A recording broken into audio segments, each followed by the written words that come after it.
I am Reem El Asaleh, and I'm a researcher in color management and imaging science. Color management technology is present in all aspects of manufacturing, from printing to smart technology to medical imaging.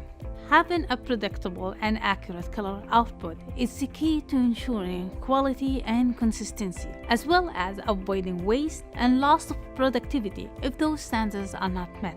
Today's color management testing is being outpaced by the technology used by the manufacturing industry.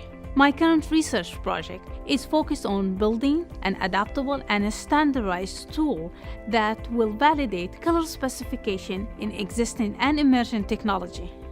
The project with the International Color Consortium will ensure having this tool available for the manufacturing industry with no cost to check the performance of color specification around the world.